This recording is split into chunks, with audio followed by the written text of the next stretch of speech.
এখানে মূলত আমরা হচ্ছে গ্রাফিটি করতেছি। আমাদের গ্রাফিটি বিষয় হচ্ছে তিস্তাকে নিয়ে। তো আমরা হচ্ছে জনগণকে সচেতন করতে যাচ্ছি তিস্তা নিয়ে। তো অনেক সময় আমরা এখন দেখতে পাচ্ছি যে ভারত হঠাৎ করে তিস্তায় বাঁধ ছেড়ে দিচ্ছে, আবার হঠাৎ করে বন্ধ হয়ে যাচ্ছে। এর ফলে হচ্ছে কি, যখন ভারত বাঁধটা ছেড়ে দিচ্ছে তখন আমাদের অনেক বন্যা হচ্ছে, যার ফলে অনেক ক্ষয়ক্ষতি হচ্ছে। আবার যখন তারা বন্ধ করে দিচ্ছে সেক্ষেত্রে আমাদের খরা দেখা দিচ্ছে। এক্ষেত্রে কিন্তু আমাদের জনজীবনে অনেক অসুবিধা দেখা দিচ্ছে।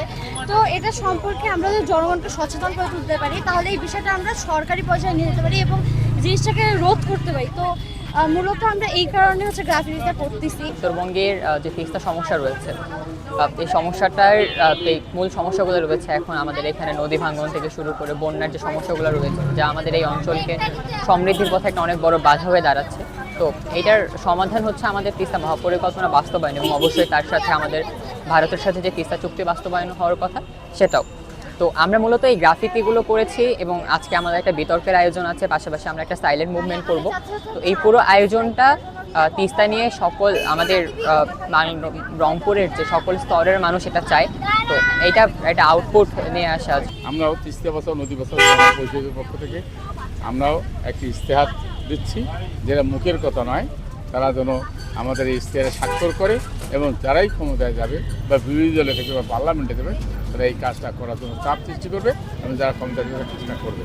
আর যদি আজকে অতীতের মতো বারবার নির্বাচন আসলে তিস্তার মানুষের যে সমস্যাগুলো সমাধানের কথা বলে পরবর্তীতে আর খবর থাকে না, এবারও যদি এরকম কোনো ঘটনা ঘটে নির্বাচন পরে যারা সরকার গঠন করবে, আমার মনে হয় না যে তিস্তাবারের মানুষ তাদেরকে ছেড়ে কথা বলবে। আমরা বলতে চাই, জনগণের কষ্টার্জিত অর্থ দিয়ে যদি বাংলাদেশে পদ্মা সেতু নির্মিত হতে পারে, তাহলে জনগণের টাকায় কেন তিস্তা মহাপরিকল্পনার বাস্তবায়ন হবে না, এটি আমরা জানতে চাই। এই যে শুভঙ্করের ফাঁকি, এই ফাঁকিটা বন্ধ করতে হবে। তিস্তা নিয়ে রাজনীতি, এটাকে বন্ধ করতে হবে। তিস্তার উপরে যে গণধর্ষণ, এই গণধর্ষণকে বন্ধ করতে হবে। আমরা চাই, চীন করলো না ভারত করলো এটা আমাদের দেখার বিষয় না, আমাদের দেখার বিষয় তিস্তা মহাপরিকল্পনার বাস্তবায়ন। এই তিস্তা মহাপরিকল্পনা যদি বাস্তবায়ন হয়, এই অঞ্চলের আর্থসামাজিক, এই অঞ্চলের কৃষিক্ষেত্র, এই অঞ্চলের অর্থনীতি, এই অঞ্চলের সংস্কৃতি, সকল ক্ষেত্রে কিন্তু একটা মহাবিপ্লব ঘটবে।